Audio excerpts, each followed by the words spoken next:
দিনাখনেই সেই বুঢ়া বুঢ়ী দুজন আছিল বুলি। আৰু তাৰপিছত যেতিয়া মন্দিৰলৈ স্থানান্তৰ কৰিলে তেতিয়া পূজা উদযাপন কৰিছিল যে বৰপথাৰ ক্ৰীম বাৰিষা মন্দিৰ। আৰু এনেকুৱা ধৰণৰ যে সেই বাৰিষা মন্দিৰটো আকৌ নিৰ্দিষ্ট কিছুমান কনষ্ট্ৰাকশ্যনৰ যি প্ৰক্ৰিয়া আছে তাত কিন্তু সোণোৱাল কছাৰীসকলে বহু কথা প্ৰতিনিধিত্ব কৰে যে এই মন্দিৰটো কনষ্ট্ৰাকশ্যন কৰা হৈছে তাৰে 14টা খুঁটাই সোণোৱাল কছাৰীসকলৰ 14 পুৰুষক ৰিপ্ৰেজেণ্ট কৰে আৰু 7টা খুঁটাই সোণোৱাল কছাৰীসকলৰ 7 পুৰুষক ৰিপ্ৰেজেণ্ট কৰে।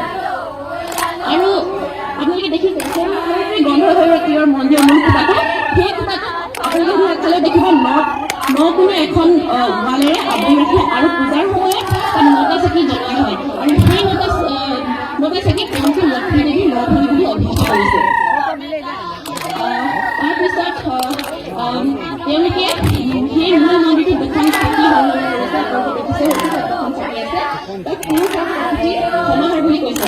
আৰু দুইখন চাকিতে চাৰিমুখে শলিতা জ্বলাইছে, য'ত কোৱা হৈছে এটা চাকিত পুৰণ those who can fly, পুৰণ who live in water, Gajan tree substitute who can grow, and ভ্ৰমণ human beings। তাৰপিছত তেওঁলোকে সেই হাইডেন গীততে